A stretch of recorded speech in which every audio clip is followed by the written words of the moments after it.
Hello दोस्तों, नमस्कार। Umed technical YouTube channel के माध्यम से समस्त ईपीएस 95 पेंशनर्स भाई बंधु आप सबका हमारे नए वीडियो में एक बार फिर से स्वागत है।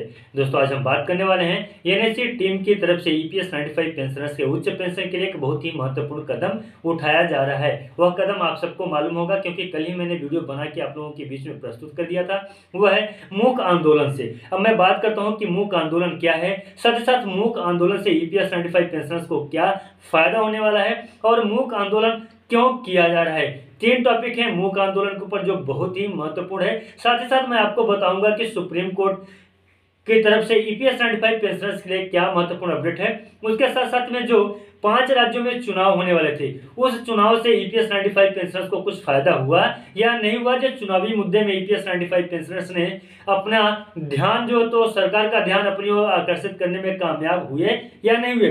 साथ ही साथ हम यह भी बात करेंगे कि क्या ये जो मूक आंदोलन शुरू हुआ है, मूक आंदोलन से क्या ईपीएस 95 पेंशनर्स सरकार के ध्यान को अपनी ओर आकर्षित कर पाएंगे या नहीं कर पाएंगे। यह एक बड़ी खबर है, बड़ी अपडेट है ईपीएस 95 पेंशनर्स को, क्योंकि कहा यही जाता है कि ईपीएस 95 पेंशनर्स पेंशन के बहुत करीब हैं, बहुत नजदीक हैं, यानी कि कभी भी ईपीएस 95 पेंशनर्स को पेंशन मिलने का ऐलान किया जा सकता है। 11 और 12 तारीख को जो ईपीएस 95 पेंशनर्स के उच्च पेंशन के लिए एक सीबीटी कमेटी का गठन हुआ है, सीबीटी कमेटी की बैठक है। उस बैठक में ईपीएस 95 पेंशनर्स के लिए एक जो मतलब एक पूरी तरह से ये समझ लीजिए कि उन्हीं के ऊपर चर्चा होगी और ईपीएस 95 पेंशनर्स की पेंशन में वृद्धि को लेकर ईपीएफओ की तरफ से भी एक जो तो वहां पे आदेश दिया जाएगा कि कौन से फार्मूले के आधार पर ईपीएस 95 पेंशनर्स की पेंशन में वृद्धि की जाएगी। तो एक बड़ा अपडेट है ईपीएस 95 पेंशनर्स के लिए। ईपीएस 95 पेंशनर्स पेंशन के बहुत नजदीक हैं, यानी कि ईपीएस 95 पेंशनर्स को बहुत ही जल्द ईपीएस बढ़ी हुई पेंशन की राशि जो तो मिलने लगेगी। लेकिन देखना यह है कि ईपीएस 95 पेंशनर्स को कब तक में राशि मिलती है। अब मैं बात करता हूँ ईपीएस 95 पेंशनर्स के उच्च पेंशन के लिए जो सबसे ज्यादा संघर्ष कर रही है कोई संस्था, तो है एनएसी। तो एनएसी टीम के राष्ट्रीय संघर्ष समिति की तरफ से जो महत्वपूर्ण कदम उठाए जा रहे हैं पूरे भारत में, एक ही साथ में 7, 8 और 9 ये 3 डेटों को रखा गया है। इन 3 डेटों पे एक बड़ा जो है तो आंदोलन करने की तैयारी एनएसी की टीम के द्वारा किया जा रहा है ईपीएस 95 पेंशनर्स की उच्च पेंशन के लिए। तो यह आंदोलन से ईपीएस 95 पेंशनर्स को कितना फायदा होगा, यह आंदोलन क्यों किया जा रहा है, तो ये सारी की सारी हम बातें आज जानेंगे अपने इस नए वीडियो में। तो दोस्तों, अगर हमारे वीडियो में आप नए हैं, पहली बार आए हैं, तो चैनल को फटाफट से सब्सक्राइब कर लें, क्योंकि ईपीएस 95 पेंशन से जुड़ी हुई संबंधित बहुत सारी खबरें जो तो मैं चाहे छोटी हो या बड़ी हो आपको आप तक मैं पहुंचाता रहता हूं। तो बिल्कुल दोस्तों, लेट ना करें। अगर अभी नए हैं या पहली बार आए हैं, अगर चैनल को सब्सक्राइब नहीं किए हैं तो चैनल को सब्सक्राइब कर लें। चैनल को सब्सक्राइब करने से फायदा यही होगा कि जब भी मैं वीडियो को अपलोड करूंगा उसका नोटिफिकेशन आप तक पहुंच जाएगा बहुत ही आसानी से और सबसे पहले।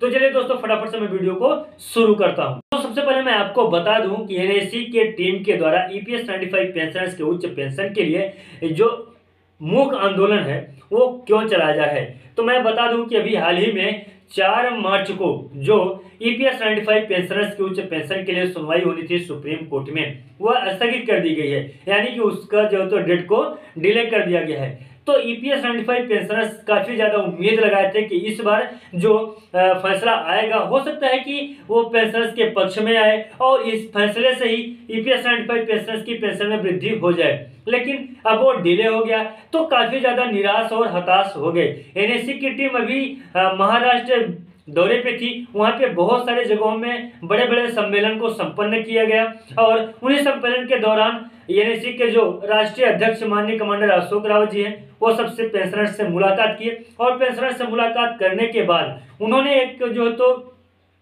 अब मूक आंदोलन, यानी कि जितने भी ईपीएफओ ऑफिस है, ईपीएफओ कार्यालय है, ईपीएफओ के अधिकारी लोग हैं, उनसे मिला जाएगा। और मतलब मूक आंदोलन का मेन उद्देश्य ये है कि किसी से कुछ बोला नहीं जाएगा, कोई ऐसा काम नहीं किया जाएगा जिससे उनके छवि धूमिल हो और एनएसी की छवि पे कोई मतलब उसका प्रभाव पड़े।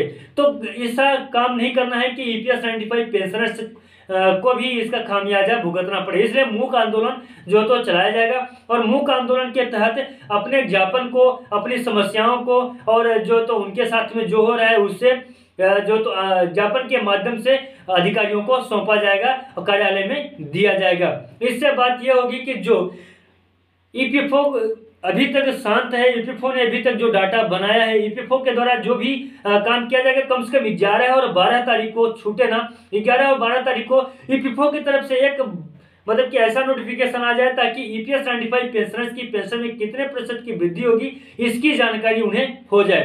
तो इस उद्देश्य यही है, उद्देश्य और कुछ भी हो सकता है, ये तो खाली मैं अपने मैं जो समझ पा रहा हूँ वो चीज़ मैं आप लोगों को बता रहा हूँ। तो ये उद्देश्य है।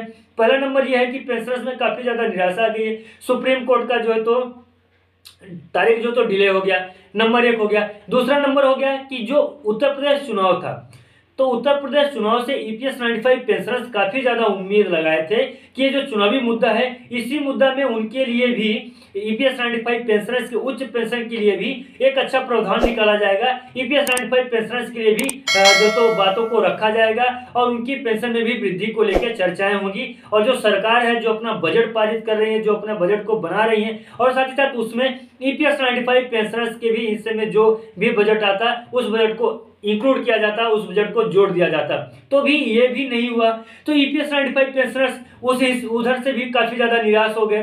तो ये भी एक बड़ा कारण हो सकता है ईपीएस 95 पेंशनर्स के आंदोलन करने के पीछे का।